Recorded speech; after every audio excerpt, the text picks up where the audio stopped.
Imagine waking up one morning, the sun is just starting to stream through your window, and in that quiet moment, a profound realization dawns on you.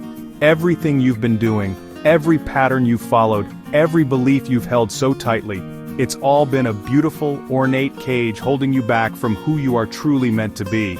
This isn't a moment of regret, but a moment of awakening. It's the moment you understand that life isn't just about going through the motions, about existing from one day to the next. It's about conscious growth, intentional evolution, and embracing the deep, powerful truths that have the power to change you from the inside out. These aren't just simple tips or life hacks. These are fundamental shifts in perspective, true game changers that will reshape the very foundation of how you think, how you act, and how you respond to the beautiful, chaotic, and unpredictable world around you. Today I'm going to share 11 life lessons that, once you don't just hear them, but truly understand them and integrate them into your being, will transform your life completely. They are the keys that unlock new levels of awareness, peace, and purpose that you might not even know are possible right now. I invite you to stay with me through this entire journey, right to the very end, because each of these lessons builds upon the last, creating a powerful framework for a new way of living. Missing even one of these could mean staying stuck in the same cycles, the same struggles, the same frustrations, perhaps for years to come. This is your invitation to step into a new chapter. So take a deep breath, open your mind and your heart, and let's dive in. The first lesson is one that took me a long time to truly embody. The less you say, the more your words will matter. In a world that is constantly filled with noise, where everyone is shouting to be heard, silence has become a superpower. Think about the wisest people you know. They aren't the ones who dominate every conversation, filling every available space with their voice. They are the listeners. They observe, they absorb, and when they do choose to speak, their words land with incredible weight and impact. Their words are intentional, measured, and full of meaning because they aren't diluted by constant, unnecessary chatter. This isn't about being shy or withholding your thoughts. It's about cultivating a discipline of selective speech. It's about understanding that your energy, your focus, and your influence are finite resources. When you speak less, you give yourself the space to think more deeply, to formulate your ideas with greater clarity, and to truly listen to what others are saying, and what they're not saying. You start to command a different kind of respect. People lean in when you speak because they know it's coming from a place of consideration, not a place of impulse. Practice this art of intentional silence and you will find that your presence and your words carry a new and profound power. The second transformative lesson is this: don't take everything personally. This is a profound act of self-liberation. We often walk through life as if we are the main character in everyone else's story, believing that their moods, their comments, their actions are all a direct reflection of us. If someone is short with us, we think, what did I do wrong? If we don't get a reply to a message, our minds spiral into self-doubt. But the truth is, most of the time it has absolutely nothing to do with you. People's behavior is a reflection of their own inner world, their own struggles, their own fears, their own day. When you truly internalize this, a massive weight lifts from your shoulders. You begin to understand that you are not responsible for how other people choose to act or react. Their reality is filtered through their unique lens of past experiences and present circumstances. Someone's anger might be about a bad day at work. Their silence might be about their own anxiety. By detaching your sense of self-worth from the unpredictable behavior of others, you reclaim your emotional freedom. You stop giving away your power and start navigating the world with a calmer, more compassionate and centered heart. It allows you to offer grace to others and, most importantly, to yourself. Now we come to a lesson that is a cornerstone of peace. Let go of what you can't control. Imagine you're trying to steer a boat in a storm by shouting at the wind and commanding the waves to be still. It's exhausting, it's futile, and it distracts you from the one thing you can do: adjust your sails. So much of our anxiety, frustration, and suffering comes from this exact struggle, trying to control the uncontrollable. We worry about the economy, we stress about what other people think of us, we get angry about the traffic. These are the winds and the waves of life. They exist outside of our direct influence. True wisdom lies in discerning what is within our control and what is not. You cannot control the storm, but you can control your response to it. You can't control another person's actions, but you can control your boundaries and your reactions. You can't control the past, but you can control the lessons you take from it and the direction you choose for your future. When you consciously practice letting go, you're not giving up. You're redirecting your precious energy. You stop wasting it on fighting battles you can't win, and start investing it in the one thing you can always cultivate: your own inner state, your choices, and your actions. This is the art of surrender, and it is the path to profound serenity. The fourth lesson is a truth that, honestly, every great achiever, artist, and thinker has had to face. Growth comes from discomfort. Your comfort zone is a beautiful place, but nothing ever grows there. It's a space defined by familiarity, safety, and predictability. While it feels good to be there, staying there is a recipe for stagnation. True personal development, the kind of transformation we're talking about today, only happens when you are willing to step over the edge of that zone. It's in the discomfort of trying something new, of facing a fear, of having a difficult conversation, that you expand your capabilities. Think of it like a muscle. To make a muscle stronger, you have to stress it. You have to push it to a point of discomfort, where the fibers tear a little, so they can rebuild stronger than before. Your mind, your courage, and your resilience work in exactly the same way. That feeling of nervousness before a presentation, the awkwardness of meeting new people, the challenge of learning a new skill, that is the feeling of growth. Instead of running from that feeling, learn to lean into it. See it not as a sign to retreat, but as a signal that you are on the right path, that you are evolving and becoming a more capable, more resilient version of yourself. This next lesson is crucial for anyone who has ever been afraid to try. Failure is a stepping stone, not a dead end. Our society often teaches us to fear failure, to see it as a mark of shame or inadequacy. We go to great lengths to avoid it, and when it happens, we feel defeated. But what if we completely reframed our relationship with failure? What if we saw it not as the opposite of success, but as an essential part of the journey towards it? Every single person you admire has failed, probably more times than you can imagine. Their success isn't defined by an absence of failure, but by their response to it. Failure is data. It's feedback. It's a lesson in what doesn't work, pushing you closer to what does. When an experiment in a lab fails, the scientist doesn't throw their hands up and quit science. They analyze the results, learn from them, and design a new experiment. We must become the scientists of our own lives.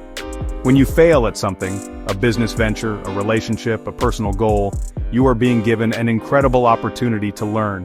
What could you do differently? What did you discover about yourself? What new approach can you take? Embracing failure as a teacher transforms it from a source of pain into a source of power and resilience. Lesson number 6 is a simple but profound truth for finding contentment in the modern world. Comparison steals your joy. In an age of social media, we are constantly presented with the highlight reels of other people's lives. We scroll through curated images of perfect vacations, career successes, and flawless relationships, and it's so easy to look at our own messy, real, behind-the-scenes life and feel that we are lacking. We compare our chapter 1 to someone else's chapter 20. This act of comparison is a silent poison. It robs you of your gratitude for what you have and distracts you from the beauty of your own unique path. Your journey is not meant to look like anyone else's. You have your own unique set of strengths, challenges, and timelines. The only person you should be comparing yourself to is the person you were yesterday. Are you growing? Are you learning? Are you becoming a little bit better, a little bit kinder, a little bit wiser? That is the only benchmark that matters. When you feel the urge to compare, consciously shift your focus back to your own lane. Water your own grass. Celebrate your own small victories. The moment you stop looking over your shoulder at what everyone else is doing is the moment you can truly start running your own race with joy and purpose. Let's talk about the silent force that shapes your entire life. Lesson 7 is, your habits shape your future. You know, we often think that our lives are defined by big, momentous events. A graduation, a new job, a major decision. And while those things are important, the true architect of your destiny is what you do every single day. Your future self is being built brick by the small, seemingly insignificant actions you take consistently. The book you read for 15 minutes each night, the short walk you take on your lunch break, the one healthy meal you choose over the unhealthy one. These are the habits that compound over time into massive results. Aristotle famously said, "We are what we repeatedly do." Excellence then is not an act but a habit. Your success, your health, your happiness, they are not destinations you arrive at, they are the byproduct of your daily systems. If you want to know what your future looks like, look at your daily routines. Are they aligned with the person you want to become? If not, the power is in your hands. Start small. Don't try to overhaul your entire life overnight. Choose one small positive habit and commit to it. That small win will build momentum, giving you the confidence to add another and another. You are the architect of your life, and your habits are your tools. The eighth lesson is one of the most challenging, yet most liberating truths you will ever embrace. Forgiveness frees you, not them. When someone has wronged us deeply, it's natural to hold on to anger, resentment, and a desire for justice. We feel that forgiving them is like saying what they did was okay, or that we are letting them off the hook. But holding a grudge is like drinking poison and expecting the other person to die. The resentment doesn't harm them. It corrodes you from the inside out. It keeps you chained to the past, forcing you to relive the pain over and over again. Forgiveness is not about condoning the action. It's not about reconciliation, or even telling the other person they are forgiven. It is a deeply personal act of self-love. It is you making the conscious decision to cut the energetic cord that binds you to that person and that painful memory. It's about taking back your power and refusing to let a past event continue to control your present happiness. When you forgive, you are not erasing the past, you are choosing to heal from it. You are unlocking the door to your own emotional prison and stepping out into the freedom of peace. So, this next lesson is about the one resource you can never get back. Lesson 9. Time is your most valuable asset. We chase after money, status, and possessions, often sacrificing our time to get them, but we fail to realize that time is the only truly finite currency. You can always make more money, but you can never make more time. Every second that passes is gone forever. When you fully grasp the profound and irreversible nature of time, it changes everything. It forces you to become ruthlessly intentional about how you spend your moments, your hours, and your days. Start treating your time with the same respect you would treat your life savings. Conduct an audit of your time. Where is it going? Are you investing it in activities that align with your values, that bring you joy, that move you closer to your goals? Or is it being drained away by mindless scrolling, meaningless obligations, and relationships that don't nourish you? Learning to say no to things that don't matter is one of the most powerful skills you can develop. Prioritize what is truly important: your health, your relationships, your growth, your purpose. Because how you spend your days is ultimately how you spend your life. Lesson number 10 is about the power of showing up as you are. Authenticity attracts the right people. For so much of our lives, we wear masks. We try to be who we think others want us to be. We sand down our quirky edges, hide our vulnerabilities, and present a polished, acceptable version of ourselves to the world. We do this out of a fear of rejection, a fear of not being liked or accepted. But this strategy is exhausting, and it ultimately backfires. When you are not being your true self, you attract people and opportunities that are a match for the mask, not for the real you. The moment you give yourself permission to be unapologetically authentic is the moment everything changes. When you embrace your unique personality, share your true passions, and are honest about your imperfections, you become a magnet. You will repel those who aren't meant for you, and that is a blessing. But you will powerfully attract your tribe, the people who resonate with your realness, who appreciate your quirks, and who will love and support you for who you truly are. Building genuine, deep connections and finding opportunities that truly fulfill you is impossible without this foundation of authenticity. Be yourself. Everyone else is already taken. We have arrived at our final and perhaps most important lesson. Happiness is an inside job.